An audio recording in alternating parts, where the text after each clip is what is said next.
About to change the transmission fluid in this Mazda CX-5. The question is, does this lifetime transmission fluid need changing? So let's find out. I'll give y'all my opinion in this in a second.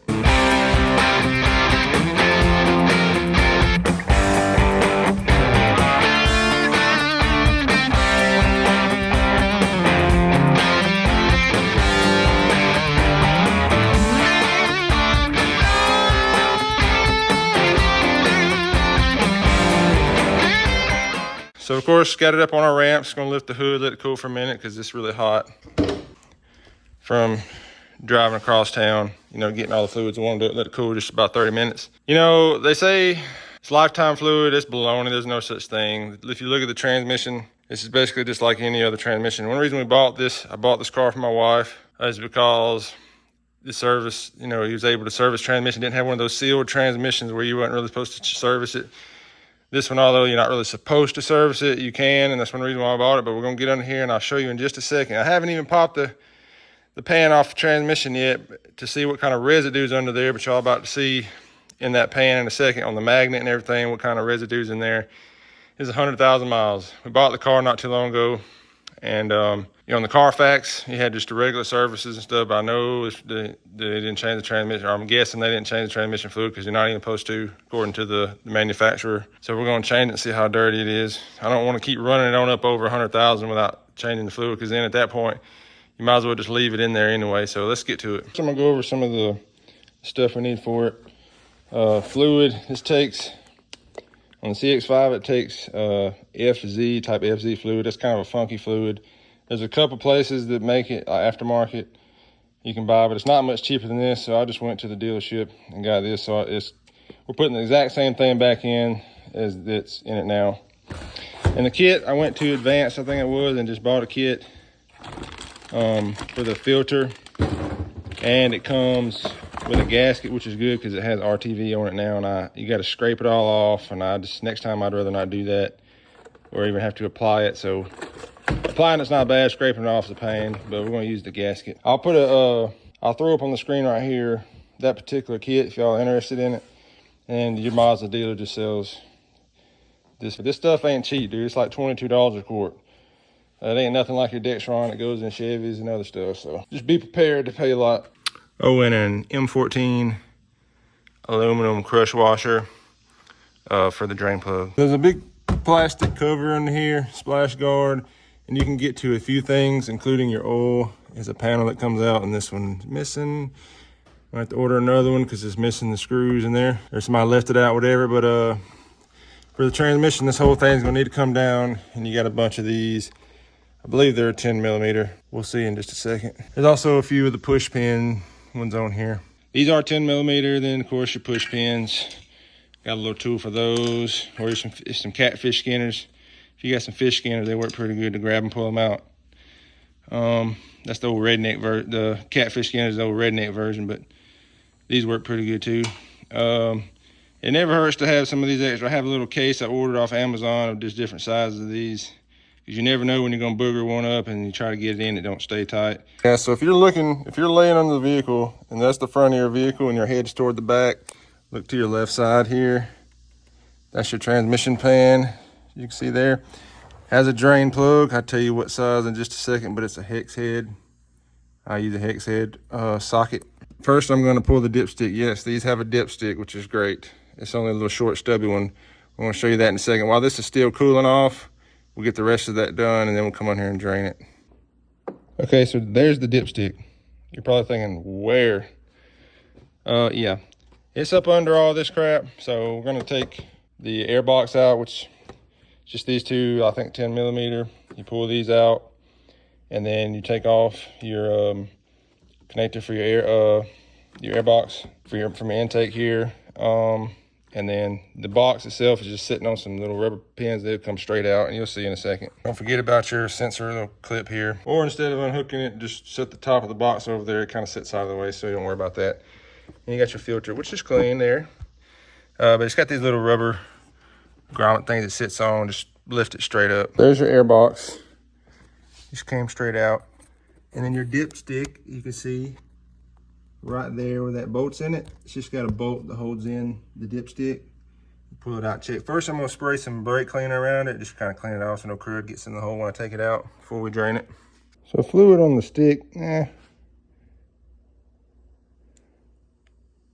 terrible. Up to 10, 122. It's not terrible, but it's dirty. That fluid's blue, you know, from the factory, brand new. So it's, I could tell it's kind of dirty, but you know, when it heats up, it changes color anyway. So I don't know, we'll see what it looks like. We'll see the real deal whenever we drain it. It's an 8mm hex head for the drain hole, and you're gonna want something, you can use whatever drain pan, but which would normally be what I use. I'm using this bucket because I want to be able to measure. It comes out, I'm pretty sure it's going to be around 4.5, a little over 4 quarts, just for a pan drop and fill, because you got the torque converter, just got some. I think it only holds like 8.3 quarts anyway, full flush. So, but we're only doing a pan drop. I'm not going to flush for the torque converter. So I want to be able to measure what comes out so I can put exactly that back in, check it, and just top it off from there. Here she goes. Spilled a little bit of it.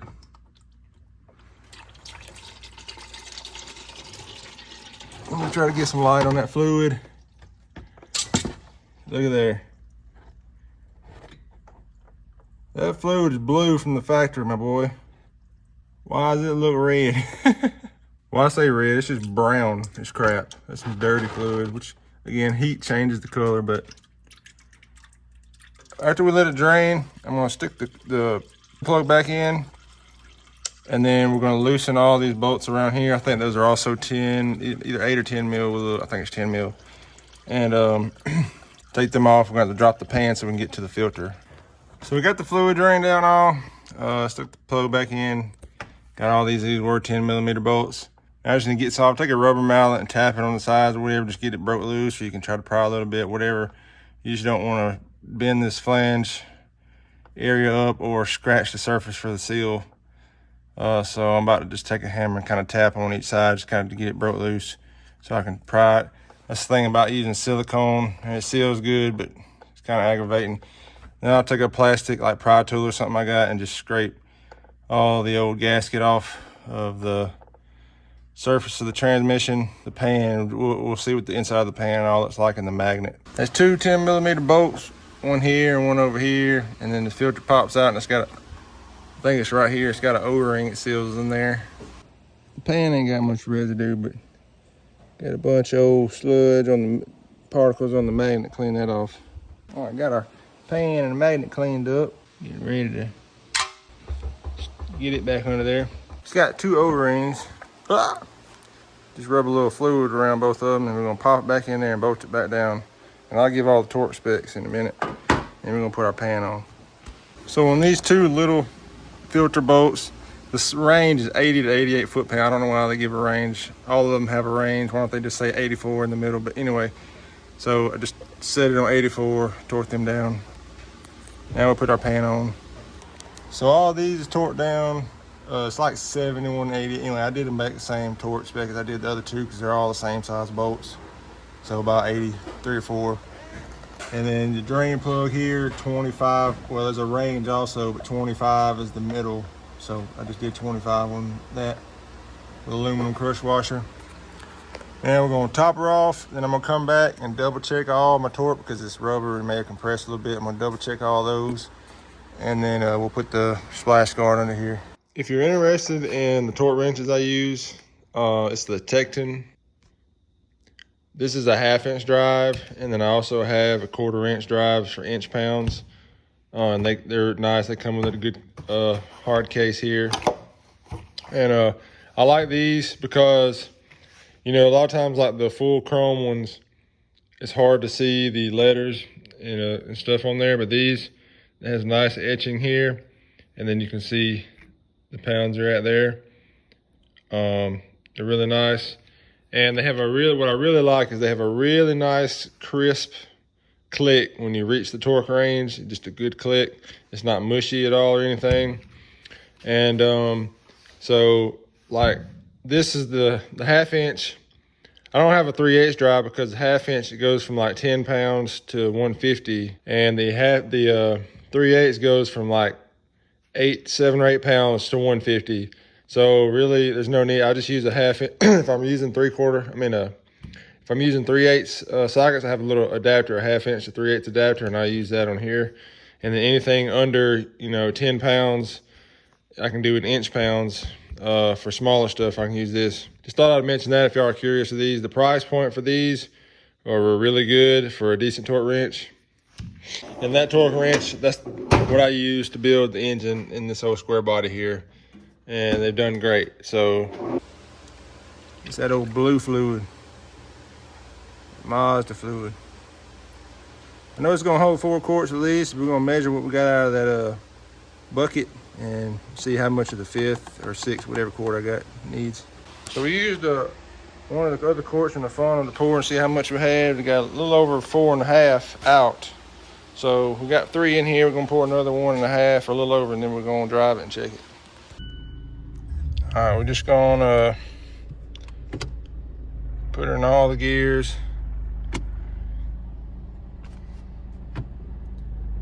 Just get the fluid all going good.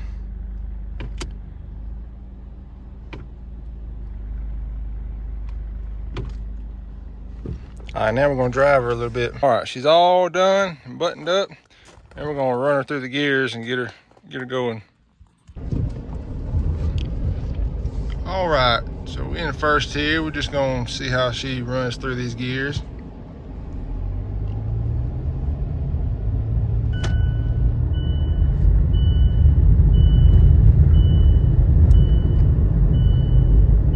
I love the seatbelt.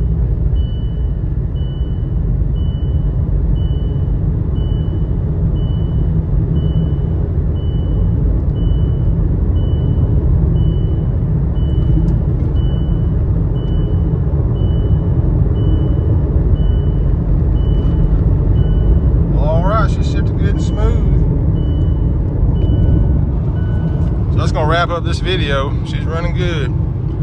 She was already shifting good before, but she's still shifting smooth now, so we're gonna wrap this up.